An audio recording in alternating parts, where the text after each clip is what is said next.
Factor. Thanks, Stan Witness and Bill O'Reilly in the Weekend Review from the Ingraham angle segment tonight. A published report says that ACORN in Minnesota signed up 43,000 new voters for last November's election. Now, as you may know, Al Franken won the Senate race in Minnesota by 312 votes. And now some say the fix was in. Joining us from Washington, Fox News analyst and radio talk show star Laura Ingraham. Now, you know that I despise Al Franken, and I believe he's he's a dishonest man. There's nothing about him that I respect. But I think this might be jumping the gun, and I'm a little conflicted about it. There's no doubt that ACORN signed up 43,000 people in Minnesota. They did. There's no doubt that ACORN is corrupt. It is.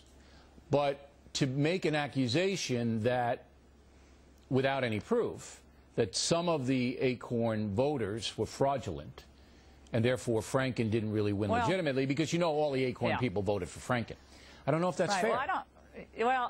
Look, after what we've seen go down in those most recent videotapes at ACORN offices across this country, after we've seen the judge order ACORN workers in Nevada and the organization itself to stand trial in Nevada, we have questions in Oklahoma now, we have the big issue with the Working Families Party in New York, Bill.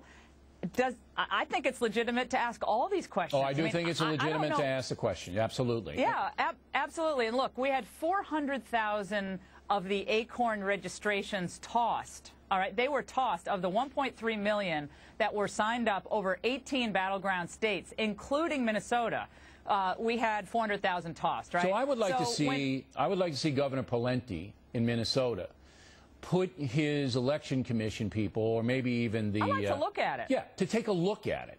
Because I better look at it. Maybe they've looked at it somewhat. But I mean, I think during the recount, go over all 43,000 ballots. You know who the ballots are. Go over all 43 ACORN-generated ballots and see if these people actually voted, if they are still alive, if they were alive at the time. Yeah. You know, and I think that... Because we don't want to... There are enough fraud elections in the United States.